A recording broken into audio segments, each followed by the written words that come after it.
खुदा भीति यार इश्क़े मुस्ताफा इल्मो আমল শুদ্ধির প্রচেষ্টা শরীয়ত তরিকাতের চিন্তাধারা এসবের সমষ্টি মদনী মুযাকারা।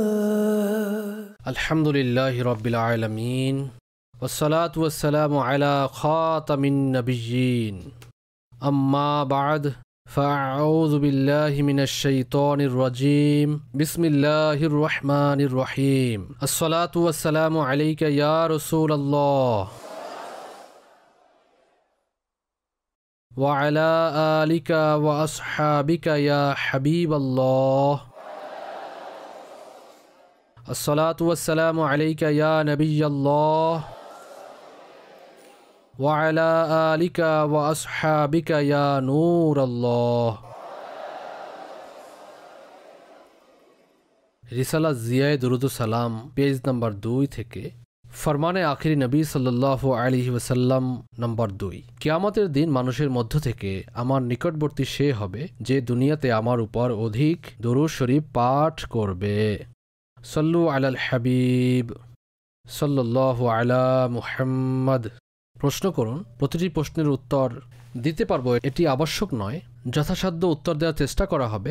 ভুল বলতে শুনলে তৎক্ষণাৎ আমাকে সংশোধন করুন। আমাকে এদিক ওদিক কথা ঘোরানো, নিজের কথার উপর বিনা কারণে অনড় থাকা নয়, শুকরিয়ার সাথে নিজের ভুল স্বীকারকারী হিসাবে পাবেন ইনশাআল্লাহুল করিম। সল্লু আলাল হাবিব সাল্লাল্লাহু আলা মুহাম্মদ। প্রিয় মুর্শিদে কারিমের দরবারে প্রশ্ন হলো, একটি প্রশ্ন এসেছিল জিলহজের প্রথম 10 দিনে নখ কাটা এবং করুকার্য সম্পন্নের ব্যাপারে। অসংখ্য মানুষ আছেন যারা জিলহজের প্রথম 10 দিনে নিজেদের চেহারার দাড়িও কাটেন না। তো সৌভাগ্যের বিষয় আপনি এমন কিছু এরশাদ করুন যে এই 10 দিনের ভিতর মুস্তাহাব কাজের উপর তো আমল করে থাকে, কিন্তু যখন 10 জিলহিজ্জাতুল হারাম আসে তারপর পুরোই মানুষ নিজেদের চেহারা থেকে দাড়ি কেটে ফেলে। এ ব্যাপারে কিছু পরামর্শ প্রদান করুন। জাযাকাল্লাহু খায়রা। আল্লাহু আকবার। এরকম করে থাকলে মানুষ তা আসলে আশ্চর্যের কিছু নয়। যদি এই নিয়ত থাকে আমি ঈদের পর মুন্ডন করব, সে মুস্তাহাবের সওয়াব কিভাবে লাভ করবে? সে তো প্রথমেই হারামের নিয়ত করছে। যে কোনো কাজ যা মুস্তাহাব হয় এটি ততক্ষণ পর্যন্ত মুস্তাহাব থাকে যতক্ষণ পর্যন্ত কোনো সুন্নত না ছুটে যায় অথবা কোনো গুনাহ না করবে। এখানে তো গুনাহের ব্যাপারে আগে থেকেই নিয়ত আছে। যাই হোক, তার এই কর্মকাণ্ডের মাধ্যমে এমনটা মনে হচ্ছে যে দ্বীনের প্রতি মুহাব্বত আছে, ইসলামের প্রতি মুহাব্বত রয়েছে এবং শরীয়তের প্রতি মুহাব্বত রয়েছে, তাচ্ছিল্য নেই।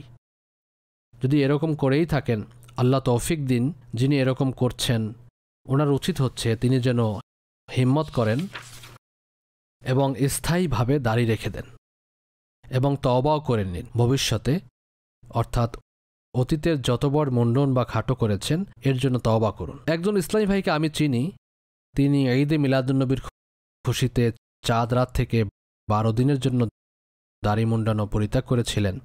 আগে বেশিরভাগ পুরুষেরাই দাড়ি মুন্ডাত, এখন দাড়ি মুন্ডায় কম। এখন পুরুষেরা ফ্যান্সি দাড়ি রাখে, এটিই গুনাহের কাজ। যারা ছোট ছোট দাড়ি রাখেন, বিভিন্ন ধরনের কাটিং, নানা শেপ ও ডিজাইনিং দাড়িতে করে থাকেন, এই সব আপনারা করবেন না। সবাই এসব থেকে তওবা করুন। যাই হোক, তিনি 12 দিনের জন্য রাখলেন আর আল্লাহ পাক তার অন্তরে গেঁথে দিলেন যে সে স্থায়ীভাবে রেখে দিল এবং দ্বীনি পরিবেশেও চলে এলেন। ওনার একজন পুরনো বন্ধু ছিলেন, তিনি আমাকে বললেন, আমার খুব আশ্চর্য লাগে যে সে আপনাদের মধ্যে কিভাবে চলে এলো। তিনি তার সম্পর্কে জানতেন, আমি তো জানতাম না ওনার কি কি কারনামা রয়েছে। এটি হচ্ছে ঈদে মিলাদুন্নবীর বারাকাত 12 দিনের। এখন এটাই দোয়া, আল্লাহ করুন আমরা যেন এরকম আরও মাদানী বাহার দেখতে পাই। যেমন কেউ 10 দিনের জন্য নিয়ত খারাপ ছিল যে মুন্ডন করবে, 10 দিনের জন্য রেখেছি, এখন বাস আমি রেখে দিলাম। প্রিয় নবীর যেই সুন্নত রয়েছে, এখন এই সুন্নতকে কিভাবে কাটবো, কিভাবে এর উপর কেচি চালাবো, কিভাবে খুর চলবে, প্রিয় নবীর সুন্নতকে সাজাতে হবে। ঠিক আছে তো? তাই কমপক্ষে 1 মুষ্টি, হ্যাঁ 1 মুষ্টির পর যে দাড়িগুলো কাটবেন তখন এটি সুন্নতের উপর কেচি চালানো হবে না, বরং সুন্নত হচ্ছে কম করে ফেলুন। আলা হজরত সুন্নত শব্দ লিখেছেন এর জন্য। এক মুষ্টির পরেরগুলো কেটে ফেলুন, এক মুষ্টির পূর্বেই। আর যারা ছোট ছোট রেখে বিভিন্ন ডিজাইনিং করেন, এটি ভালো নয়। ভুল ভুলই, ভুল ভুল ভুল, ভুলের উপর ভুল, এরকম করবেন না। সবাই তওবা করুন এবং আল্লাহর প্রিয় হাবিব সাল্লাল্লাহু আলাইহি ওয়াসাল্লামের সুন্নাত এর এত তাগিদ এসেছে, কেননা এটি ওয়াজিব। দাড়ি মুন্ডানো, এক মুষ্টি থেকে ছোট করা, এটি হারাম এবং জাহান্নামে নিয়ে যাওয়ার মতো কাজ। তাই যারা 10 দিনের জন্য নিয়ত করেছেন তারাও, আর যারা 10 দিনের জন্য নিয়ত করেননি তারাও, এখন তারা স্থায়ীভাবে নবীর সুন্নতকে সাজিয়ে নেয়। যখনই কবরে যাব সাথে নিয়েই যাব, প্রিয় নবীর নামে গর্দান চলে যাক, কাল নয় আজ, আজ নয় এখনই, কাটুক না কেন, নবীর সুন্নাত না কাটবে না ছোট হবে ইনশাআল্লাহ, ইনশাআল্লাহুল কারীম। হ্যাঁ, যাদের ওঠেনি, এখনো দাড়ি হয়নি, তারাও যদি নিয়ত করে সওয়াব পাবে।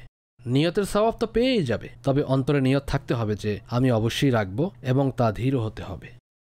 মাশাআল্লাহ, আপনি দাড়ি শরীফের ব্যাপারে ইসলামী ভাইদেরকে খুবই চমৎকার মাদানী ফুল দিয়েছেন, নসিহত করেছেন। আল্লাহ করুন আমল ও নসিব হোক। দাড়ি রাখার যে ঘটনা বলেছি আপনিও চিনেন ওনাকে। জি, আপনি দু একটি ইঙ্গিত কম দিয়েছেন। আচ্ছা, যদি ওনাদেরকেও আপনি কিছু বলে দেন, কেননা অনেকেই হতে পারে এরকম মানসিকতা তৈরি করেছেন, না ভাই তিনি ঠিকই বলছেন। এখন যারা আশেপাশে বসে আছেন অথবা ঘরে আছেন আর উনি এখানে আছেন, তো যেমন বাচ্চার মা আছেন, অনুরূপভাবে মা আছেন, বাবা আছেন, তো ওনাদেরকে যদি কিছু পরামর্শ দেন, বরং বাবাকেও বলে দিন আপনি নিষেধ কেন করছেন, আপনার তো তার চেয়েও বেশি আপনার দাড়িও অতটা জরুরি যতটা তার দাড়িও জরুরি, আপনিও অগ্রসর হন, সেও যাক সামনে। তো দাড়ি রাখার ব্যাপারে যারা নিষেধ করে থাকেন তাদেরকে যদি আপনি কিছু উপদেশ দেন তাহলে হতে পারে ফলপ্রসূ হবে। এরকম ঘটনাও ঘটে, আপনি সঠিক বলেছেন, নিষেধ করে। তোমার কি বয়স হয়েছে দাড়ি রাখার? প্রতিদিন অসংখ্য যুবক মারা যাচ্ছে, ডেইলি না জানি কত যুবক মারা যায়। বাইক আমাদের তো বুড়োরা চালায় না, যুবকরাই চালায়। 15 বছর, 17 বছর, 18 বছর। সমবেদনার বার্তার জন্য আমার কাছে যে লিস্ট আসে তাতে 17 বছর, 20 বছর, 19 বছর, 18 বছরের যুবকদের নাম থাকে। এরা অ্যাক্সিডেন্টে মারা গিয়েছে। আর আমি কখনো কখনো থেমে যাই নিজের বায়াত বানাতে বানাতে, অনেক বেশি দয়া হয়। এই বয়সে বেচারা চলে গেল। বংশের উপর যেই দুঃখ নেমে আসে তা বর্ণনার বাহিরে। আর মা বাবার যেই অবস্থা হয়ে থাকে, এটা স্পষ্ট যে সেসব তো আমরা না লিখি না আমরা বলি। যেভাবে মা বারবার মূর্ছা যায়, বেহুশ হয়ে যায়, বাবার অবস্থা কেমন জানা নেই, ওনার মানসিক ভারসাম্য ঠিক থাকে কিনা। যুবক ছেলে হঠাৎ করে চলে গেল। এক হচ্ছে অসুস্থ, ধুকে ধুকে ধুকে ধুকে বিছানাতেই মারা যায়। আর এক হচ্ছে হুট করেই হাস্যোজ্জ্বল চেহারায় বের হয়েছিল, সুন্দরভাবে হাঁটতে হাঁটতে, অথবা তার রক্তে ভেজা লাশ যখন ঘরে আসে, কি অবস্থা হবে মা বাবার। আর এটি প্রতিদিনের ঘটনা, আমি আপনাদেরকে সত্য বলছি। এত এত মারা যাচ্ছে বাইকের কারণে। সকল যানবাহনের মধ্যে সবচেয়ে ঝুঁকিপূর্ণ যানবাহন হচ্ছে এই বাইক, সবচেয়ে ঝুঁকিপূর্ণ। আর সবচেয়ে নিরাপদ বাহন মানা হয় উড়োজাহাজকে, কেননা এই উড়োজাহাজ তো অলিতে গলিতে চলাচল করে না।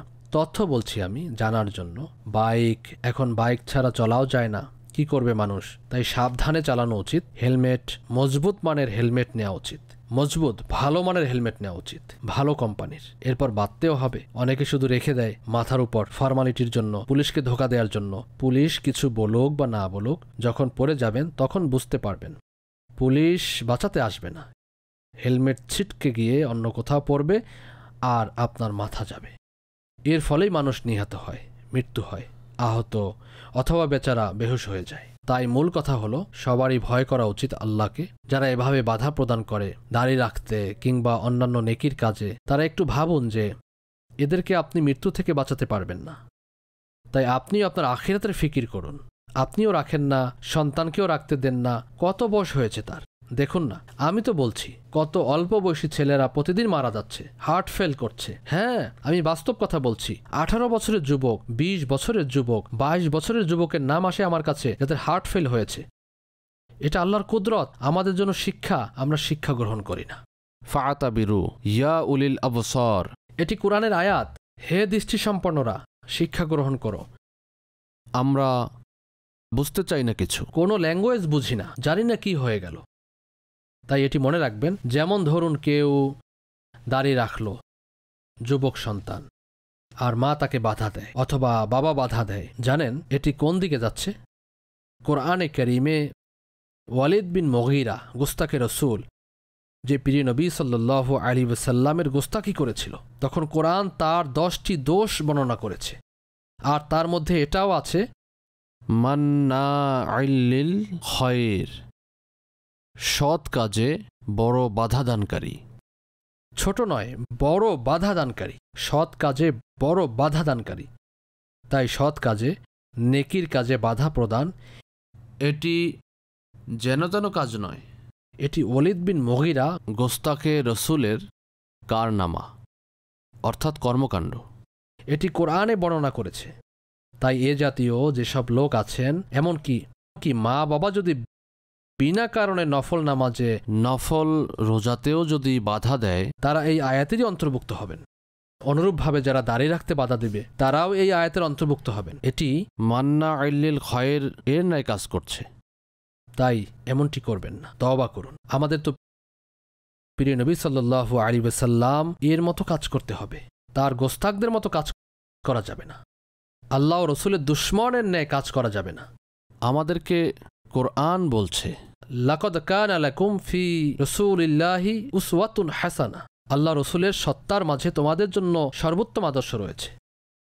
তো বোঝা গেল যে আমাদের জন্য এটি উত্তম আদর্শ। এটি কোরআন বলছে। সেই সর্বোত্তম আদর্শের ভেতর আপনারা নূরের চেহারাকে কল্পনা করুন। দাড়ি মোবারক রয়েছে না? আমাদেরকে তো এই আদর্শকেই অনুকরণ করতে হবে, এই আদর্শকে নকল করতে হবে। সাধারণত পরীক্ষায় নকল করার নিষেধাজ্ঞা থাকে, সেটা দোষণীয়। আর এখানে যে নকল করবে সে পাস। আখিরাতে প্রিয় নবী সাল্লাল্লাহু আলাইহি ওয়াসাল্লামকে যে নকল করবে, তার সুন্নতকে যে ধারণ করবে, তার পেছনে পেছনে পেছনে পেছনে হাঁটবে, সে পাশ করবে। প্রিয় নবী কিভাবে হাঁটাচলা করতেন, কিভাবে বসতেন, কিভাবে খেতেন, কিভাবে পান করতেন, এই সব কিছুতে যারা তাকে নকল করবে তারাই সফলকাম। যতটা ভালোভাবে নকল করবে ততটা অধিক নম্বরে পাশ হবে। আল্লাহ আমাদের নসিব করুন, আগ্রহ দান করুন। সাল্লু আলাল হাবিব সাল্লাল্লাহু আলা মুহাম্মদ। কুরবানির জন্য ক্রয়কৃত পশু বিক্রি করা কেমন? বিক্রি করে যদি বেশি দামের পশু নিতে চায়, ভাই আমি এটি 25,000 টাকায় কিনেছি, এটি রাখবো না, 40,000 একটি কিনতে হবে, তাই এটি বিক্রি করে দিল এবং আরও টাকা যোগ করে 40,000-এর আরেকটি কিনলো, এই পদ্ধতি ঠিক আছে। এখন সে 40,000-এর কিনেছে, মনে করুন, এরপর বলছে 25,000-এ নেওয়া দরকার ছিল, এটি অনেক দামে নিয়ে ফেলেছি। এখন যদি এটি বিক্রি করে তাহলে 25, 20 যততেই বিক্রি করুক, তখন এই কাজে তার অনুমতি নেই যে বেঁচে গেলে টাকা রেখে দিব, অথবা 40-এই বিক্রি করলো, 50-ই বিক্রি করলো, তো যতটুকু বাড়তি টাকা এলো এবং যত টাকা ছাগল কিনেছে, বকরি যদিও ওই টাকায় কিনেছেন, কিন্তু যা উদ্ধৃত আছে এই উদ্ধৃত টাকা সে ব্যবহার করতে পারবে না, একে সাদেকা করতে হবে। যেসব মানুষকে জাকাত দেয়া হয় এমন মানুষকে দিয়ে দিন এই অর্থগুলো এবং তওবাও করুন।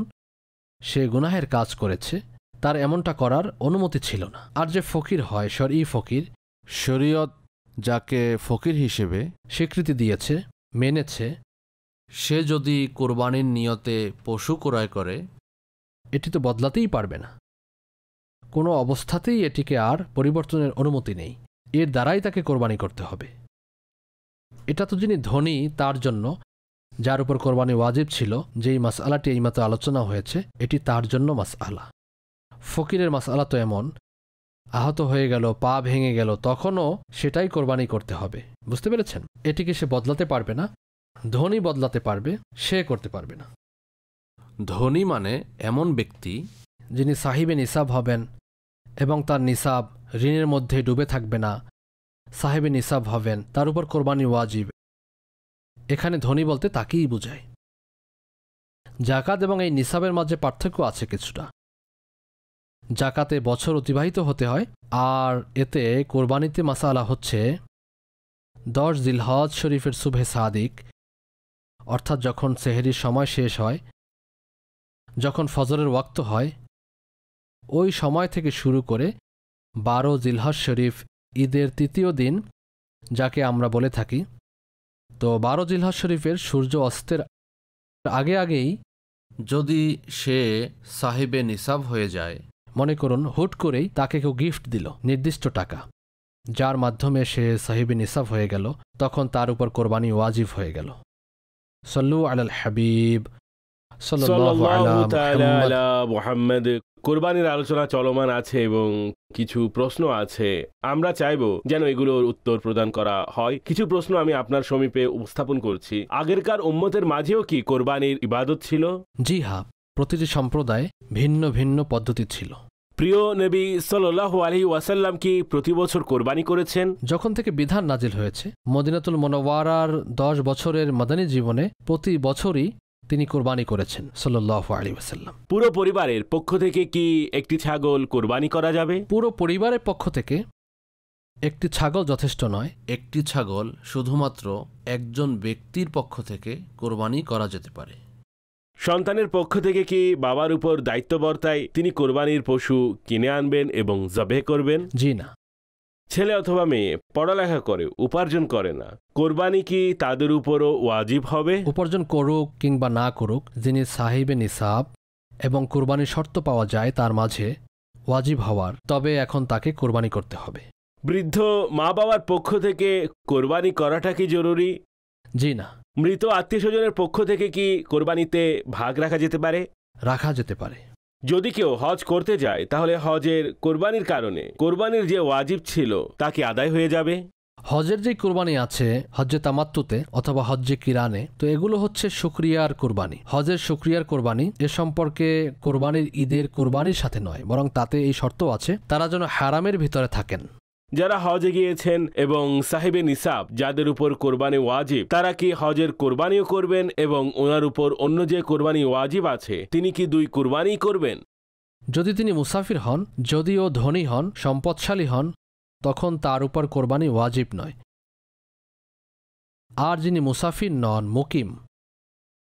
মুকিম হয়ে গেছেন, এখানে থেকে গিয়েছেন এবং মুকিম হয়েছেন সেখানে, তখন তার উপর কোরবানি, যদি তিনি সাহিবে নিসাব হন, তবে ওয়াজিব হয়ে যাবে। এখন এর ডিটেলস রয়েছে। 15 দিন রাত যদি সেখানে, অর্থাৎ 15 দিন পর্যন্ত তিনি মক্কা মোকাররমে অবস্থান করবেন, যেমন যারা আগে আগে হজে যাবেন, অথবা এতদিন আগে গেলেন, তবে যেহেতু মদিনা শরীফ পাঠিয়ে দেয় তখন তো তাদের সফর বলবৎ থাকে না।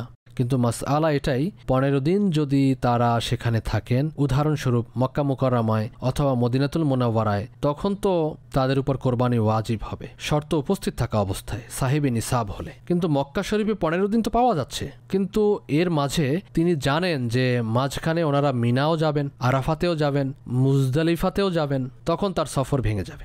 যদি নিয়ত করেও তার নিয়তের ভ্যালিড নেই, যদিও গিয়েছে হজের জন্য, আন্ডারস্টুড বিষয়, তাকে তো যেতেই হবে মিনা শরীফ, আরাফাত শরীফ। তো এখন তার উপর যদি এরকম অবস্থা বিদ্যমান থাকে তাহলে তার উপর কোরবানি ওয়াজিব হবে না।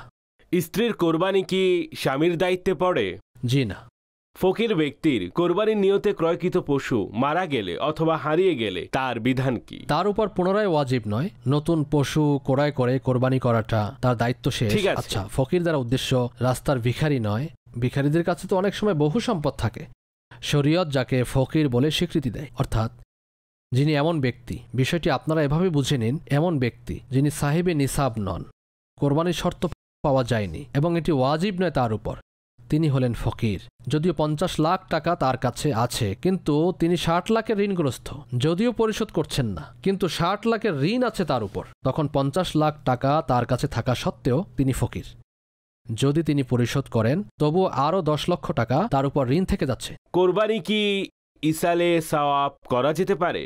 জি হ্যাঁ, যেভাবে নামাজ, রোজা, হজ, রমজান শরীফের রোজা, জাকাত সবকিছু ইসালে সওয়াব করা যায়, এভাবে কোরবানিও ইসালে সওয়াব করা যেতে পারে। গরিব কেউ ঋণ নিয়ে কি কোরবানি করতে পারবে? যদি গরিব কোরবানি করতে চান তাহলে তার জন্য এটি জায়েজ, সওয়াবও পাবে। এখন ঋণ নিচ্ছেন, তাহলে ভেবে দেখুন, ঋণ আদায় করার নিয়ত থাকলে তখন যদি কোরবানি করেন, কোরবানি হয়ে যাবে। বিধবা ইদ্যতে থাকলে কোরবানি তার উপর ওয়াজিব হবে? অবশ্যই যদি তার মাঝে কোরবানির শর্ত পাওয়া যায়, তখন তার বিধবা হওয়াটা প্রতিবন্ধকতা নয়, কোরবানি তো ওয়াজিব হয়ে যাবে। ইদ্যতেই কোরবানি করতে হবে। মুসাফিরের উপর কি কোরবানি ওয়াজিব হয়? হয় না। যাকে শরীয়ত মুসাফির সাব্যস্ত করে, আমাদের এখানে মাদানী কাফেলার মুসাফির একই শহরের মধ্যে এক জায়গা থেকে অন্য জায়গায় সফর করলেও তাদেরকে বলে যে সে মাদানী কাফেলা সফর করছে। এখানে এই সফর উদ্দেশ্য নয়, শরঈ, যাকে শরীয়ত স্বীকৃতি দেয় যে তিনি মুসাফির। যারা মাংস বিক্রেতা আছেন তাদেরকে কোরবানির পশু ঈদের 3 দিনই কাটতে হয়। তারা তো অসংখ্য পরিমাণে পশু জবে করেছে, তাদের উপরও কি কোরবানি ওয়াজিব হয়? যদি শর্ত পাওয়া যায় তাহলে এদের উপরও ওয়াজিব হবে কোরবানি। যদি 3 দিন পরে করে? না, ওই দিনগুলোতেই জি। সময়ের মধ্যেই করতে হবে। এতগুলো যখন করেছেন, একটির উপর ছুরি চালাতে কত সময় লাগে? যদি কেউ ছাগল গিফট করে তাহলে কি তার মধ্যে নিজের অথবা অন্য কারো কোরবানির নিয়ত করা যেতে পারে? যদি কেউ ছাগল গিফট করে থাকে আপনাকে, তাহলে আপনি সেটার মালিক। যদি তা কোরবানির যোগ্য হয় তাহলে যে কোনো এক ব্যক্তির পক্ষ থেকে সেটা কোরবানি করা যাবে। যাকে ছাগল গিফট করেছে যদি তারই উপর কোরবানি ওয়াজিব হয়ে থাকে আর সে অন্য কারো নামে ওই পশু জবে করিয়ে দিল, অর্থাৎ কোরবানি করিয়ে দিল, তাহলে কি তার ওয়াজিব আদায় হয়ে যাবে? কারো পক্ষ থেকে কোরবানি হওয়ার জন্য পশু তার মালিকানে থাকতে হবে, অর্থাৎ সে পশুর ওয়ানার হতে হবে, মালিক হতে হবে। আর মালিক হওয়ার জন্য হয়তো তাকে পশু হিবা অর্থাৎ গিফট করে তাকে অথবা তার প্রতিনিধিকে, অর্থাৎ স্থলাভিষিক্ত প্রতিনিধি, অথবা যাকে সে বলেছে যে আপনি আয়ত্তে নিয়ে নিন, তাকে তার প্রতিনিধি স্থলাভিষিক্ত বলা হবে। তখন তাকে এর করায়ত্ত বুঝিয়ে দিতে হবে স্থলাভিষিক্তকে, অথবা কেনার পূর্বে তার জন্য ক্রয়ের বিষয়ে সুস্পষ্টমূলক অথবা আলামত সূচক অনুমতি সংগ্রহ করতে হবে। সুস্পষ্টমূলক মানে সরাসরি কথায় ভাই আমার পক্ষ থেকে নিয়ে আসিয়েন, অথবা আলামত সূচক যেমন আন্ডারস্টুড তিনি আমারটা নিয়ে আসেন, উনিও জানেন আমিও জানি তিনি গেছেন এবং আমারটা তিনি নিয়ে আসবেন, অর্থাৎ যে কোনোভাবেই এটি প্রমাণ হবে এই অনুমতি, অর্থাৎ ডাইরেক্টলি অথবা ইনডাইরেক্টলি বিদ্যমান আছে। তাই সুস্পষ্টমূলক অথবা আলামতসূচক অনুমতি সংগ্রহ করে নিতে হবে, অথবা ক্রয়ের পর সেটাকে বিক্রি করে দিল, অথবা অপ্রয়োজনীয় হিসেবে তার পক্ষ থেকে ক্রয় করল, তার অনুমতি ব্যতিরেকে ক্রয় করে নিল। আর যার জন্য ক্রয় করেছে তিনি পরে কোরবানির পূর্বে এই ক্রয়কে স্বীকৃতি দিল, মেনে নিল, অর্থাৎ আচ্ছা আচ্ছা আপনি কিনে ফেলেছেন, ঠিক আছে আমি এগ্রি আছি, এভাবে সে কবুল করে নিল এটিকে। সুতরাং যদি কেউ নিজের জীবিত পীর সাহেব, বন্ধু অথবা অন্য কোনো আজনবী অর্থাৎ অপরিচিত ব্যক্তির তরফ থেকে কোরবানি করতে চায়, তাহলে সেক্ষেত্রে আবশ্যক হচ্ছে পশু কেনার পূর্বে তাদের কাছ থেকে অনুমতি নেয়া। ক্রয় করার পূর্বে অনুমতি নেই। যদি কেনার সময় সুস্পষ্টমূলক অথবা আলামতসূচক অনুমতি না নেয়, সুস্পষ্ট এবং আলামতসূচক এর ব্যাখ্যা কিছুক্ষণ আগেই আমি দিয়েছি। অপ্রয়োজনীয় ক্রয় বলবৎ হলো, অর্থাৎ কিছু না বলেই অনুমতি না নিয়েই কিনে ফেলল, এই কেনাকাটাও পরিপূর্ণ হলো না। তাহলে এখন তার পক্ষ থেকে কোরবানি করার ক্ষেত্রে আবশ্যক হচ্ছে যে পশু হিবা করে অর্থাৎ গিফট করে তাকে অথবা তার স্থলাভিষিক্তকে কারায়ত্তে দিতে হবে, অথবা তার কাছে বেচে দিতে হবে। তার কাছেই বিক্রি করে দিল, তার পক্ষ থেকে কোরবানি করতে চাইছে। যদি এরকম না করে এবং কোরবানি করে ফেলে তাহলে পীর সাহেব এবং বন্ধুর পক্ষ থেকে কোরবানি হবে না। যদি উট অথবা গরু 7 ভাগে একটি ভাগ নিজের জীবিত পীর সাহেব অথবা বন্ধু বা অন্যান্যদের অন্তর্ভুক্ত করে, কিন্তু না পশু কেনার পূর্বে তাদের অনুমতি নিল, না তাদের নিকট ভাগ বিক্রি করল, না হিবা করে অর্থাৎ গিফট করে কারায়ত্তে দিল, তাহলে এমতো অবস্থায় কারোই কুরবানি হবে না, সম্পূর্ণ পশুই অপচয় হয়ে গেল। গোশত হালাল থাকবে। এ ধরনের যেসব মাসআলা ঘটে এর ফলে জবেহের মাধ্যমে গোশত হালাল হয়ে যাবে, কুরবানি হবে না। প্রসঙ্গক্রমে একটি প্রশ্ন আরজ করছি, যদি বাবা তার সন্তানের পক্ষ থেকে কোরবানি করেন তাহলে কি শুধুমাত্র অনুমতি যথেষ্ট, নাকি সন্তানের মালিকানাধীন করতে হবে সেটা? গরু অথবা ছাগল যেটাই হোক, এ বিষয়ে ইরশাদ করবেন। অনুমতি যথেষ্ট। যদি কেউ ছাগল উপহার হিসেবে পায় এবং সে তার বন্ধুকে বলে আমি ছাগলটি উপহার পেয়েছি, আমি কি আপনার পক্ষ থেকে কোরবানি করে দিব, তাহলে তার অনুমতি যথেষ্ট হবে না। ছাগলটিকে সে বন্ধুকে প্রতিনিধি বানাবে, অথবা তাকে মিল্ক করবে, অথবা করায়ত্ত করবে। এই মাসালা ওইখানের জন্য, সন্তানের জন্য না। হ্যাঁ, মিল্ক করাতে আমার মনে পড়ল, মিল্ককে তারা দুধ মনে করবে হয়তো। মিল্ক মানে দুধ মালিক বানাতে হবে, অর্থাৎ ওই বন্ধু আসলো অথবা বন্ধুর কাছে ওই ছাগল পৌঁছে গেল, ওই পশু তার জায়গাতে পৌঁছে গেল এবং তার ক্ষেত্রে মালিক হওয়ার অবস্থা পাওয়া গেল, হিবা ওই অবস্থাতেই তাম অর্থাৎ পরিপূর্ণ হয় যখন অন্যজন কারায়ত্ত করে নেয় ওই জিনিসটি যাকে গিফট দেয়া হয়েছে। হিবা মানে গিফট দেয়া হলো, তোহফা দেয়া হলো, সে নিজের কারায়ত্তে নিতে হবে, শুধু হ্যাঁ বলার কারণে কারায়ত্ত হয় না। তো যখন কারায়ত্ত পাওয়া যাবে, সে কাউকে পাঠিয়ে দিল যে তাকে দিয়ে দাও, তখন তাকে দিয়ে দিল, এভাবেও হয়ে যাবে। এখন সে প্রতিনিধি, আমার কাছে পাঠিয়ে দাও, তখন সে তাকে এটি দিবে। যখন ওই ব্যক্তি আয়ত্তে নিয়ে নিবে তখন করায়ত্ত হয়ে যাবে। অথবা অন্যান্য অবস্থা যেমনটি আমি বলেছি, হয় সে কাউকে প্রতিনিধি বানাবে, যাকে আপনি ছাগল অফার করেছেন, প্রতিনিধি হয়ে সেই ছাগল নিয়ে তাকেই অনুমতি দিয়ে দিন যে আপনি কুরবানি করে দিন। তো এই উপহার প্রদানকারী তাকে বলে দিলে কি হয় না, আপনাকে অনেক অনেক শুক্রিয়া, আপনি মাশাআল্লাহ আমাকে উপহার দিয়েছেন, যেমন ছবি ফটো পাঠালো তাকে, এই দেখো এটি এমন এটি এমন। এখন সে মাসালা জানে, সে বলল ভাই আমি তো এখন অন্য জায়গায়, আমি তো করায়ত্ত করতে পারবো না, ভাই আপনি আমার প্রতিনিধি হিসেবে করায়ত্ত করে নিন এবং আমার পক্ষ থেকে আপনি এর কোরবানি করে দিন।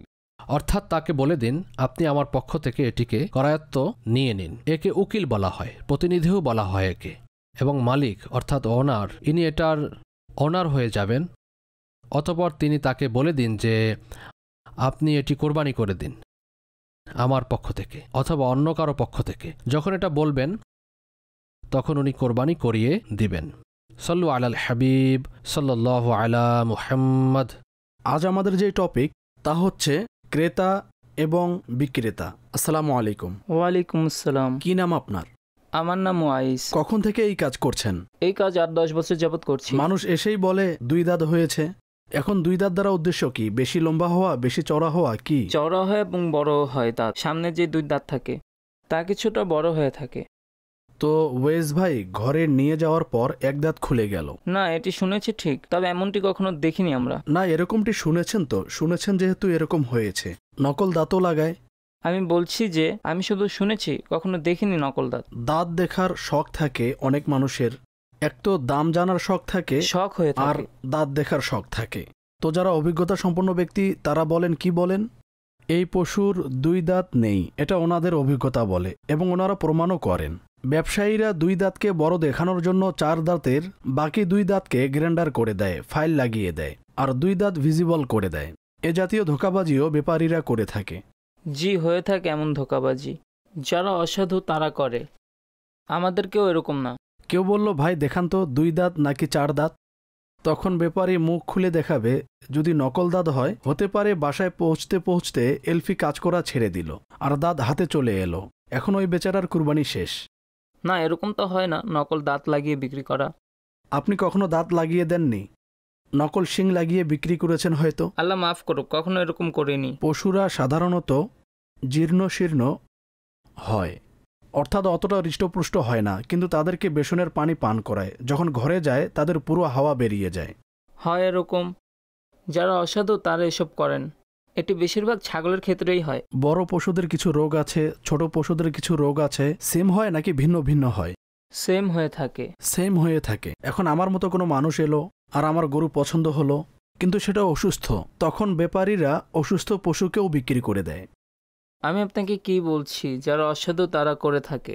তবে সবাই এই চেষ্টাই করে, যদি ঘায়ের রোগ মুখে দেখা দেয়, খুরের মধ্যে দেখা দেয়, খুরের মধ্যে হলে ল্যাংড়া হয়ে যায়, মুখে হলে কিছু খায় না, তখন ব্যাপারীরা চেষ্টা করে সুস্থ করে বিক্রি করতে। ঘায়ের রোগ মানে?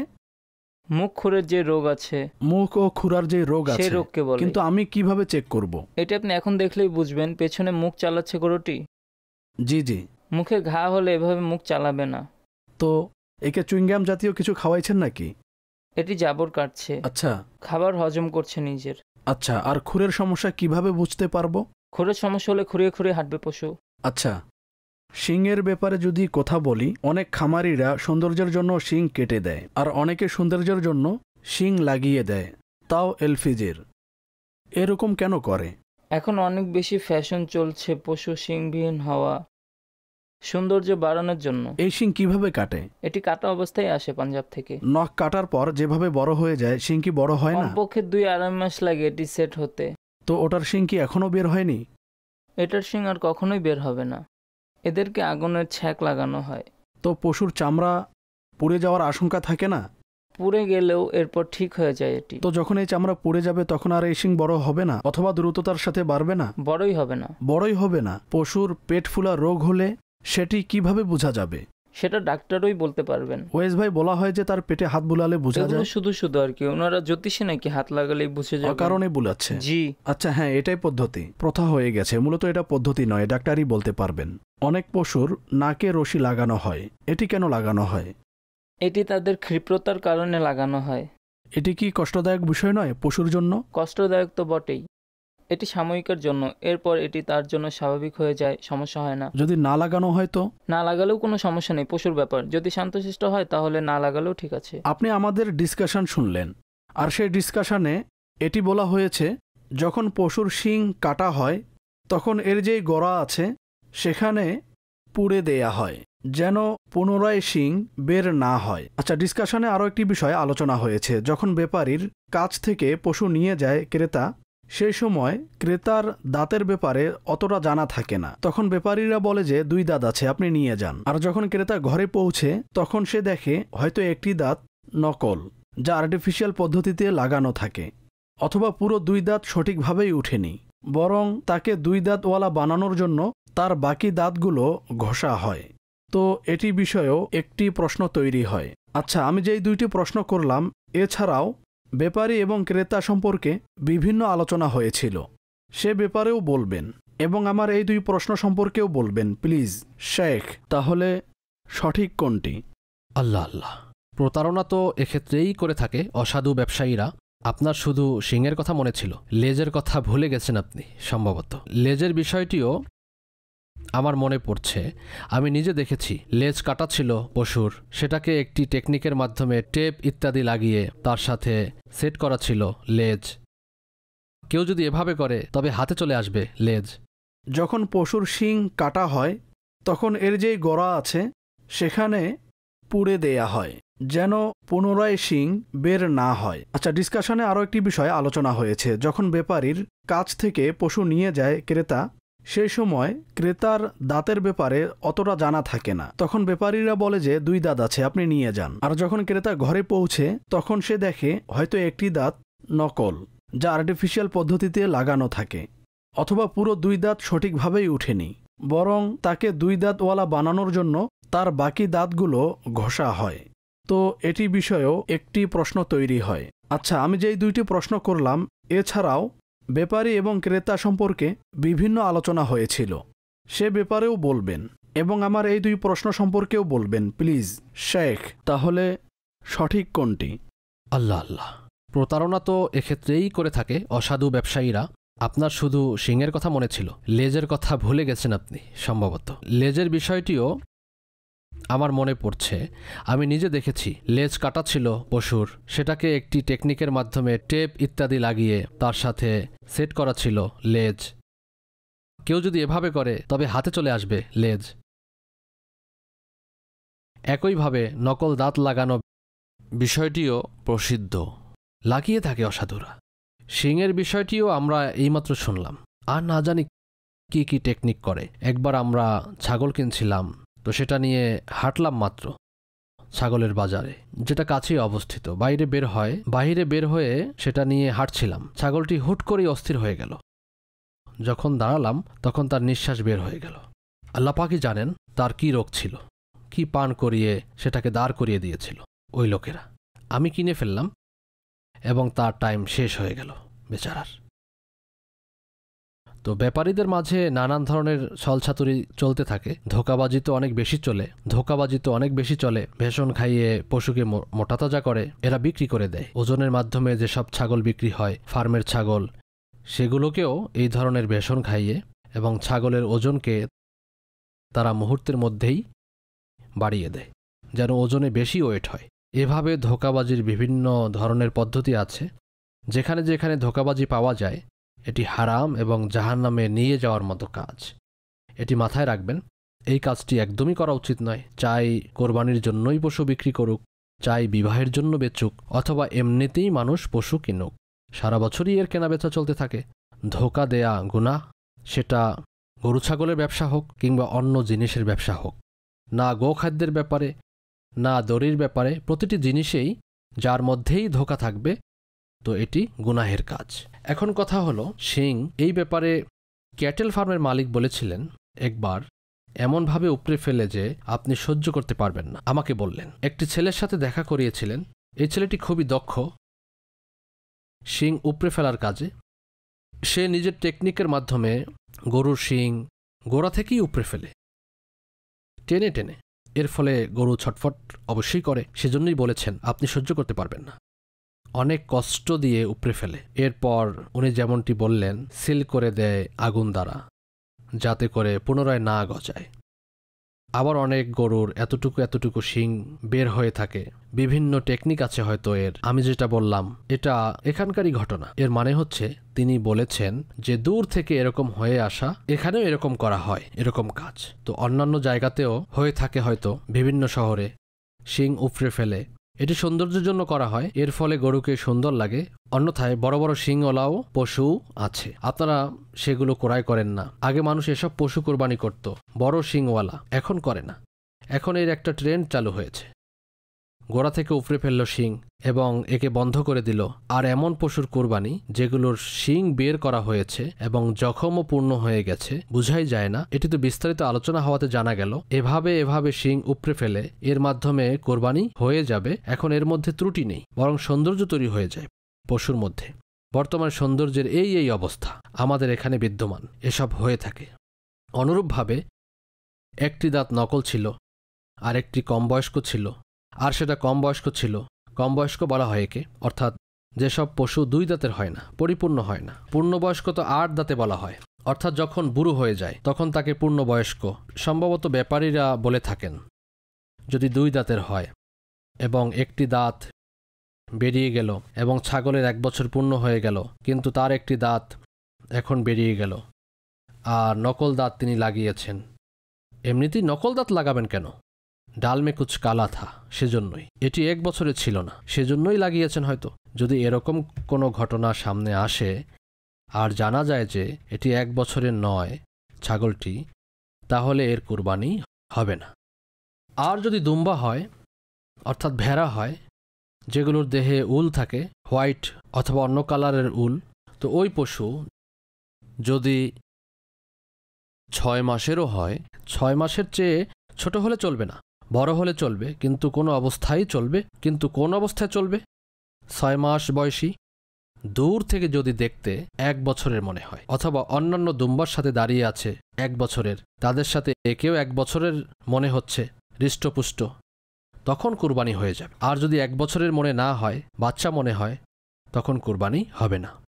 আর যদি 1 বছর পূর্ণ হয়ে যায় এবং কারো কাছে বাচ্চা মনে হয়, তখন তার কাছে বাচ্চা মনে হোক, কিন্তু কোরবানি হয়ে যাবে। একটি দাঁত এমনিতেই যদি বেরিয়ে যায়, বাস্তবেই একটি দাঁত বেরিয়ে গেল আর এটি ছিল পূর্ণ 1 বছরের, তো এই একটি দাঁত বের হওয়ার ফলে কোরবানি করার যোগ্য হবে, এর কোরবানি হয়ে যাবে, কিন্তু মাকরু হয়ে যাবে, অর্থাৎ পছন্দনীয় নয়। সর্বোত্তম হচ্ছে ছোট ত্রুটিও না থাকা। একটি দাঁত ভেঙে যাওয়ার ফলে ত্রুটি তৈরি হলো, কিন্তু এটা সেই ত্রুটি নয় যার মাধ্যমে কোরবানি হয় না।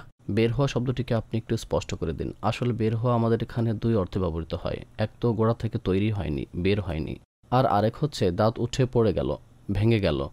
তো যদি বেরোই না হয় মাড়ি থেকে, তাহলে হুকুম কি? আর বের হয়ে এরপর ভেঙে গেল, তখন এর হুকুম কি হবে? সেটা ভেঙে গেল গজানোর জন্য, এর মধ্যে ত্রুটি তৈরি হলো, একটি দাঁত বেরিয়ে গেল, কোরবানি হয়ে যাবে।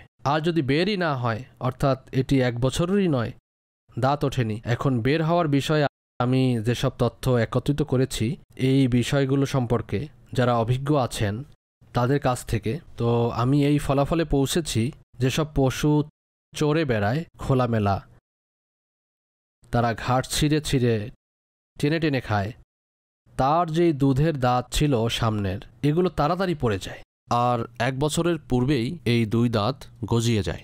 তো এভাবে সে কোরবানির যোগ্য হয় না, যদিও 2 দাঁতের পশু। আর যেগুলো বাধা থাকে, প্রস্তুত করা খাবার খায়, ছিঁড়ে খাওয়ার জন্য যেতে হয় না তাকে, অর্থাৎ নিজের কামাই খাচ্ছে না, বাপের কামাই খাচ্ছে, তাদের দাঁত তাড়াতাড়ি বের হয় না। 1 বছরের বেশিও 2 মাস অতিরিক্ত হয়ে যায় তাদের, তা বের হয় না। একই অবস্থা বড় পশুর ক্ষেত্রেও। তারা এরকম টাইম নেয়। তো এখন যদি সেটা 1 বছরে কনফার্ম হয়ে যায়, কোনো মুসলমান বলে তার কথার উপর আপনার ভরসা থাকে, দাঁত গজায়নি 2টি, কিন্তু আমি জানি যে অমুক তারিখে এটি জন্ম নিয়েছে এবং অমুক তারিখে 1 বছর হয়েছে, এখন এর বয়স এতদিন বাড়তি হয়ে গেছে, কথার কথা তিনি বলছেন। আর যদি তার কথার উপর আস্থা থাকে যে ওই লোকটি ভালো, তথ্যদাতা লোকটি, তাহলে ওই পশুটিকে 1 বছরের মনে করে কেনা যেতে পারে। একইভাবে 2 দাঁতের ব্যাপারেও তো সমস্যা আছে। যদি ওই পশু খোলামেলা চড়ে বেড়ায় আর 1 বছরের পূর্বেই 2 দাঁত বেরিয়ে যায়, তখন 2 দাঁত দেখে আমরা তো খুশি হয়ে কিনে নিব, কিন্তু সেটা তো 1 বছরের নয়। এভাবে অনেক জটিলতা রয়েছে এর মধ্যে। এই কারণে উত্তম এবং সতর্কতামূলক পন্থা এটাই, 4 দাঁতওয়ালা নেওয়া উচিত। 4 দাঁতকে রেত দ্বারা যারা ঘষে থাকে, এরা দাঁতগুলোকেই ঘষাঘষি করে। যেগুলো 4 অথবা 6 দাঁতের হয়ে যায়, রেত দ্বারা ঘষে দাঁত ছোট করে। বড় যে দাঁত রয়েছে একে প্রদর্শনের জন্য মানুষ মনে করে এটি 2 দাঁতের, কেননা জনসাধারণের মাথায় যেটা গেথে গেছে, তাদের মাথায় শুধু 2 দাঁতই আসে, 4 আসে না, 2 দাঁতের কথা বলে। এজন্যই ব্যাপারী ধোকা দেয় এটি 2 দাঁতের, অথচ এটা অধিক উত্তম ছিল 4 দাঁতওয়ালাটা, কিন্তু 2 দাঁতের গুলোই মানুষ কিনে থাকে। এভাবে ধোকা দিল। এরা গুনাহগার যিনি ধোকা দিয়েছেন, 4 দাঁতকে 2 দাঁত বানিয়ে দিয়েছে। তাহলে কুরবানি হয়ে যাবে, কেননা এটি 1 বছরের হয়ে গেছে, শর্ত পূরণ হয়ে গেল এবং এর মধ্যে সেই ত্রুটি নেই যার ফলে কোরবানি হবে না। এই ধরনের অবস্থা বিদ্যমান রয়েছে। তাই এক্ষেত্রে তো এটাই বুঝে আসছে, সতর্কতার উপর সতর্কতা। যদি জায়গা থাকে, সুযোগ থাকে, তাহলে নিজের ছাগল নিজেই পালন ভাই, সারা বছরের সেবা করুন, এরও সওয়াব কামান এবং কোরবানি করে দিন। কেননা অনেক মোহাব্বত তৈরি হয়ে যায়। হ্যাঁ, প্রাণীদের প্রতিও মোহাব্বত হয়ে যায়। পিছনে পিছনে দৌড়ে আসবে এবং শরীর ঘষবে এবং দৌড়াবে আর লাফাতে থাকবে। এতটা লাফানো দৌড়ানো প্রাণীকে নিঃসন্তানের মতোই পালে মানুষ। যদি কথার কথা বলি তো এখন একে আল্লাহর রাস্তায় কোরবানি করার সময় এলো। পশুর রক্ত পরে বের হবে, তার অশ্রু আগে বের হবে মোহাব্বতে। এরকম কোরবানি হলো পিওর কোরবানি, এটি আসল কোরবানি। আমরাও নিজের পক্ষ থেকে করে থাকি কোরবানি, কিন্তু আসল কোরবানি হচ্ছে যা নফসের জন্য কষ্টদায়ক হয়, হৃদয় পূর্বে। কিন্তু যেহেতু আল্লাহর আদেশ, খালাস কোরবান। এই মাদানী ফুলকে আপনারা কবুল করে নিন।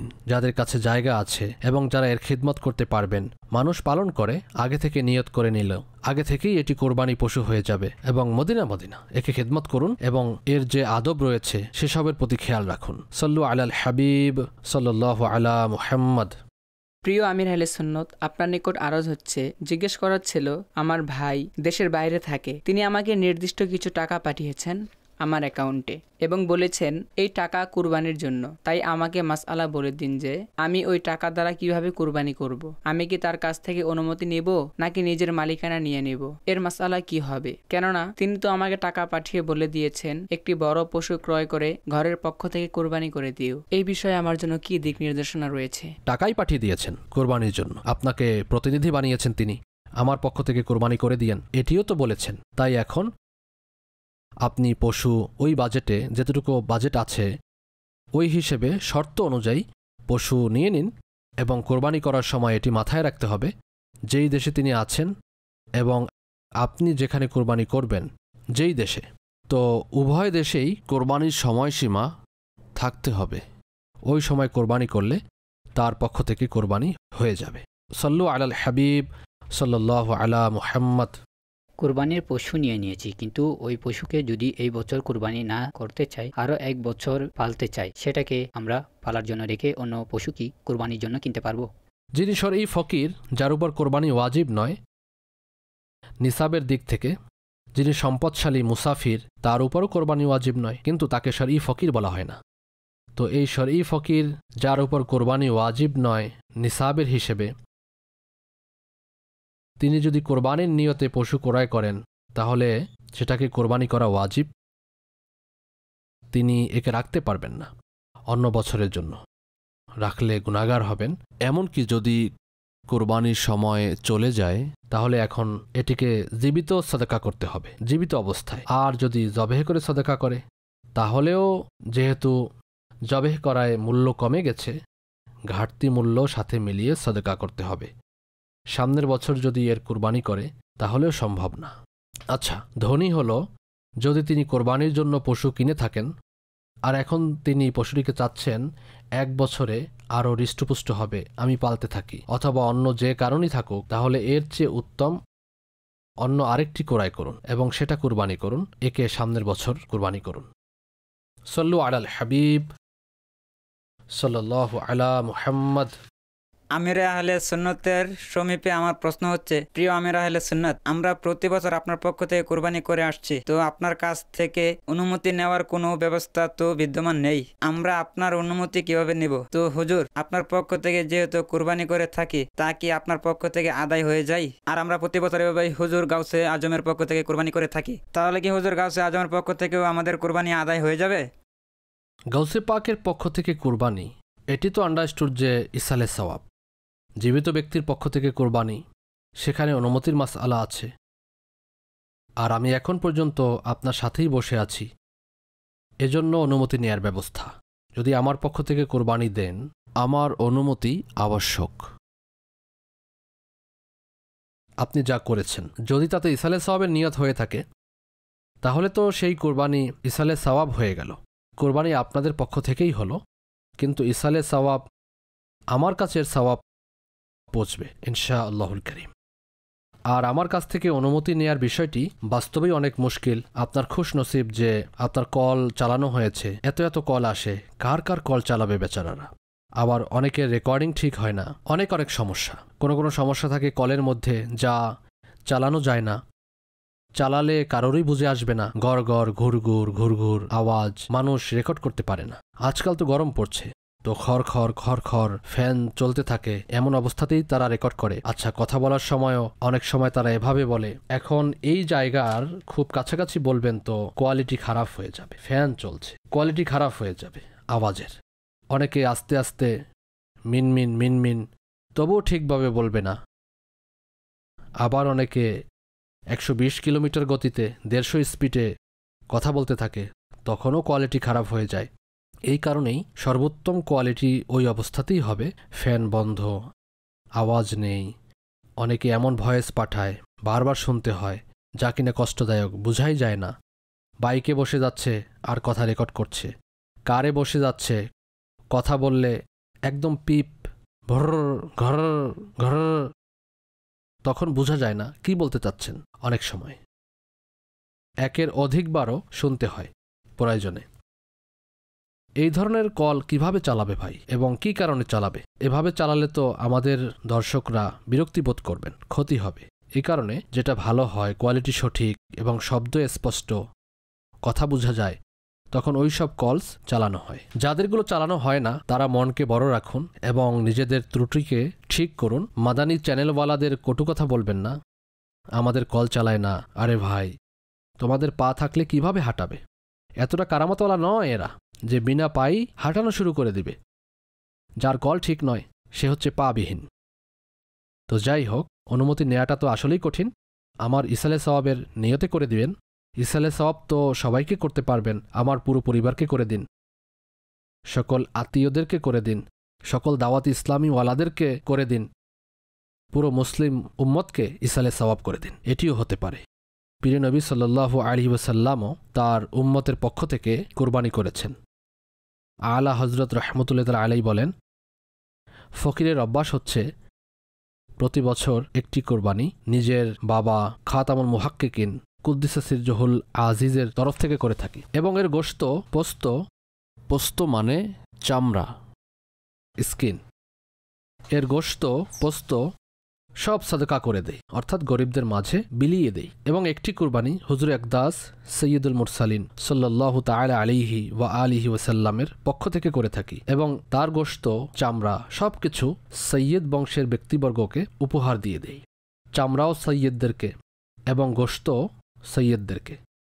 তিনি নিজেই বলেন, তেরি নসলে পাক মে হে বাচ্চা বাচ্চা নূর কা, তু হে আইনে নূর তেরা, সব ঘরানা নূর কা। এরপর আলা হযরত বলেন, এখন সুন্নতে করিমার অনুসরণে এই নিয়ত করে নিয়েছি ইনশাআল্লাহ যতদিন জীবিত থাকি নিজের ওই সব আহলে সুন্নাতের ভাইদের পক্ষ থেকে কুরবানি করব। আলা হজরত বলেছেন কুরবানি করব। যারা কুরবানি করেননি, হোক তারা গত হয়েছেন অথবা ভবিষ্যতে আসবেন, সকল সুন্নিদের পক্ষ থেকে আলা হজরত নিয়ত করেছেন। আমিও এই সুন্নত প্রিয় নবী সাল্লাল্লাহু আলাইহি ওয়াসাল্লামও সকল উম্মতের পক্ষ থেকে করেছেন, তাই আমিও এখন সুন্নিদের পক্ষ থেকে করতে থাকব। আরও এক স্থানে বলেন যে মা বাবার পক্ষ থেকে মৃত্যুর পর কোরবানি করা বড় সওয়াবের কাজ, তার জন্য এবং তার মা বাবার জন্য, তাই মা বাবার পক্ষ থেকে কোরবানি করা উচিত যারা ওফাত বরণ করেছেন বিশেষভাবে এটি বড়ই সওয়াবের কাজ। আচ্ছা, আলা হজরত যে গরিবদের মাঝে বন্টন করে দিতেন, সদকা করে দিতেন নিজের সম্মানিত বাবার ইসালে সওয়াবের জন্য, এটি আলা হজরতের নিজস্ব একটি আমল, ওয়াজিব নয়। যদি কোনো ধনী ব্যক্তিকেও গোশত দেয়া হয় তাহলে সেটাও জায়েজ, নিজেও যদি গোশত খায় তাও জায়েজ, এটি মাথায় রাখবেন। আলা হযরত যে নিয়ত উপস্থাপন করেছেন, আমি এমনটি করতে থাকবো। এখন একটি বড় পশু কারো কাছে আছে এবং তার মধ্যে থেকে একটি ভাগ সে এই নিয়তে কোরবানি করে। এখানে যে একটি ভাগ আছে তাতে আমার এই নিয়ত আছে, তাহলে এই নিয়তের ফলে যতগুলো নিয়ত করেছে এবং আলা হযরত রহমতুল্লাহি তাআলা আলাই যে সুশিক্ষা প্রদান করেছেন সে অনুযায়ী কি সে সওয়াব লাভ করবে? তাকাররুব ইলাল্লাহ এর নিয়ত থাকলে এই নিয়তে কোরবানিতে যে অংশই হবে তা সঠিক হবে। যেমন ধরুন আকিকা, কোরবানির সাথে সম্পর্ক নেই, কিন্তু এটিকে তাকাররুব ইলাল্লাহ এর আমল বলা হয়, আল্লাহর নৈকট্যকারী। এই আকিকাও এর সাথে হয়ে যাবে। কোনো রেস্টুরেন্টওয়ালা বলল আমার একটি ভাগ রাখো, 7 ভাগের মধ্যে গোশত প্রয়োজন, তাহলে এখন কারোরই কোরবানি হবে না। এই যে উম্মতের ইসালে সওয়াবের জন্য ভাগ রাখা হয়েছে, এটিও তাকাররুব ইলাল্লাহ, তাই কোরবানির এরকম ভাগের অনুমতি তো আছে। আপনি এইমাত্র রেকর্ডিংয়ের ব্যাপারে মাশাআল্লাহ পরামর্শ প্রদান করেছেন। যেসব ইসলামী ভাইয়েরা রেকর্ডিং করেন এবং অনেক সময় খুব আওয়াজ হয়, ঘের ঘের আওয়াজ হয়, শোরগোল হয়, হর্ন বাজতে থাকে, অথবা আওয়াজ পরিষ্কার না, অথবা এমন আওয়াজ হয় যে তাকে 3-4 বার শোনার পর বোঝা যায়। অনেকে তো এতটা দ্রুত বলে সেটাকে 1.5 কিংবা 2 স্পিডে নিয়ে যাওয়ার প্রয়োজন নেই, সেটা 1 স্পিডেই 2 এর ফলাফল দেয়। তো এটিও অনেক সময় ওনাদের কলে হয়ে থাকে, ওনারা স্পিডে কথা বলেন আর অনেক সময় তো ভয়েসই বোঝা যায় না এবং অনেক আওয়াজ থাকে। হুজুর, আমি কি ওনাদেরই ভয়েস পুনরায় পাঠাতে পারবো যে দয়া করে আপনি একটু শুনে নিন এবং আমাকে স্পষ্ট পরিষ্কার ভয়েস পাঠান, কেননা আমার শুনতে প্রবলেম হচ্ছে। কেননা হতে পারে যদি 2-3 বার তার ভয়েস এইভাবে আমরা রিপিটে পাঠাই, ভাই অনুগ্রহ করুন, তাহলে হতে পারে ভবিষ্যতের জন্য সে আমাদেরকেও এবং অন্য কাউকেও নিজের ভয়েস পাঠানোর সময় ভাববে, ভাই আমি 1 মিনিটে কষ্ট সহ্য করি, তা অন্যকে 5 মিনিটের কষ্টের ফেলা থেকে উত্তম। কি বলেন আপনি? আসলে এই বিষয়টি আগ্রহের বিষয়। আমি কখনো কখনো প্রয়োজন হলে বলে থাকি যে ভাই বুঝে আসছে না, কিন্তু সবাইকে যদি বলতে যাই তাহলে তা কিভাবে সম্ভব হবে? মাদানী চ্যানেলে তখন স্টাফ রাখতে হবে এর জন্য, তখন সবাইকে বলতে থাকবে পাঠাও, এরপর বলবে যে পাঠাও। আমি তো প্রাইভেটলি পাঠানোর কথা বলবো। আমাদের কাছে যেসব মেসেজ আসে অনেক সময় সে সম্পর্কে মাঝে মধ্যে করা যাবে, সব সময় করা যাবে না। এক তো শুনতে প্রবলেম হয়, অনেক সময় টাইমের সমস্যা থাকে, কিছু না কিছু ব্যস্ততা থাকেই। শুধু এটি নিয়েই বসে থাকবে নাকি? আগে পিছে হয়ে যায় মেসেজ, অসংখ্য মেসেজ এর মধ্যে এসে থাকে। আমি তো যেই জায়গায় নামাজ পড়ি, যেখানে চেয়ার রাখা আছে, এর সাথেই সুইচ লাগিয়ে নিয়েছি, 2 এ রেখেছি, ফ্যান চলতে থাকে। রেকর্ডিংয়ের সময় সাধারণত আমি ফ্যান বন্ধ করে দেই। ফ্যান বন্ধ করে আমি রেকর্ড করি, যাতে করে যাকে ভয়েস পাঠাচ্ছি সেই বেচারা যেন বুঝতে পারে, যেন ভালো লাগে, কষ্ট না হয়। এই চেষ্টা আমি করে থাকি। আমি যে সমস্ত বার্তাগুলো রেকর্ড করে থাকি 1-2 মিনিটের, আধা ঘন্টা, 1.25 ঘন্টার, অনেকবার এমনটিও হয়েছে ফ্যান না চালিয়েই দরজা বন্ধ করে গরম লাগছে আর আমি রেকর্ড করেছি, আলহামদুলিল্লাহ। এর ফলে কোয়ালিটিফুল তৈরি হয়। এখন আমি যদি রেকর্ড করি এবং ওই বেচারা বুঝতে না পারে, তখন তো পেরেশানির বিষয়। তাই এই চেষ্টা করা উচিত সহমর্মিতার নিয়তে, তার মন খুশি হবে, তার জন্য সহজ হবে, এটি করা উচিত। গাড়ি চালাচ্ছে, খর খর খর খর খর খর পিপ, এখন এর মধ্যেই আপনি কথা বললেন, তাহলে অর্ধেক কথা বোঝা যাবে আর অর্ধেক কথা বোঝা যাবে না। তাই সতর্কতা অবলম্বন করা উচিত। হ্যাঁ, পাখির আওয়াজও আসে অনেক সময়, এটি শ্রুতিমধুর লাগে। পাখির আওয়াজ, ঘেউ ঘেউ আওয়াজ আসলে ভালো লাগবে না। সাল্লু আলাল হাবিব সাল্লাল্লাহু আলা মুহাম্মদ। ফেসবুকের মাধ্যমে একটি প্রশ্ন এসেছে। সেই প্রশ্নটি হচ্ছে, কেউ জিজ্ঞেস করেছেন আমার মা ইদ্যতে আছেন এবং ওনার ইদ্যত শেষের পথে। প্রশ্নটি হচ্ছে, তিনি বলছেন যে ইদ্যত থেকে ওঠার পর শুনেছি যে বলা হয় মসজিদে যান, তখন গিয়ে ইদ্যত সমাপ্ত হবে। এই ব্যাপারে দিক নির্দেশনা দিন যে ইদ্যত থেকে ওঠার পদ্ধতি কি। ইদ্যতের সময়সীমা পূর্ণ হয়ে গেল, তাহলে উঠুক বা না উঠুক ইদ্যত সমাপ্ত হয়ে গেছে। কোনো আবশ্যকতা নেই যে এখন ওনাকে ঘর থেকে বাইরে বের করতে হবে। ঘরে থাকা অবস্থাতেই ওনার টাইম পূর্ণ হয়ে গেছে ইদ্যতের। সল্লু আলাল হাবিব সাল্লাল্লাহু আলা মুহাম্মদ। ফরমানে আখিরি নবী, লা ইলাহা ইল্লাল্লাহুল হালিমুল করিম, সুবহানাল্লাহি রব্বিস সামাওয়াতিস সাবঈ ওয়া রব্বিল আরশিল আযীম। 3 বার এই দোয়া যে ব্যক্তি পড়ল, সে যেন শবে কদর অর্জন করে নিল। আসুন একসাথে পড়ি। لا إله إلا الله لا إله إلا الله الحليم الكريم الحليم الكريم سبحان الله سبحان الله رب السماوات رب السماوات السبع ورب العرش العظيم ورب العرش العظيم. لا إله إلا الله لا إله إلا الله الحليم الكريم الحليم الكريم سبحان الله سبحان الله رب السماوات رب السماوات السبع ورب العرش العظيم ورب العرش العظيم. لا إله إلا الله لا إله إلا الله الحليم الكريم الحليم الكريم سبحان الله سبحان الله رب السماوات رب السماوات السبع ورب العرش العظيم ورب العرش العظيم. صلوا على الحبيب صلى الله عليه وسلم. হযরত সৈয়দুনা আব্দুল ইবনে আমর বিন আস রাদিয়াল্লাহু আনহুমা ইরশাদ করেন যে এই দোয়া কোনো মজলিস থেকে ওঠার সময় 3 বার পড়বে, তার গুনাহ ক্ষমা করে দেয়া হয়। আর যে কল্যাণের মজলিস ও জিকিরের মজলিসে পড়বে, তার জন্য খায়ের অর্থাৎ কল্যাণের উপর মোহর লাগিয়ে দেয়া হবে। আসুন একসাথে পড়ি। সুবহানাকাল্লাহুম্মা সুবহানাকাল্লাহুম্মা ওয়া বিহামদিকা ওয়া বিহামদিকা লা ইলাহা ইল্লা আনতা লা ইলাহা ইল্লা আনতা আস্তাগফিরুকা আস্তাগফিরুকা ওয়া আতুবু ইলাইক ওয়া আতুবু ইলাইক। সুবহানাকাল্লাহুম্মা সুবহানাকাল্লাহুম্মা ওয়া বিহামদিকা ওয়া বিহামদিকা লা ইলাহা ইল্লা আনতা লা ইলাহা ইল্লা আনতা আস্তাগফিরুকা আস্তাগফিরুকা ওয়া আতুবু ইলাইক ওয়া আতুবু ইলাইক।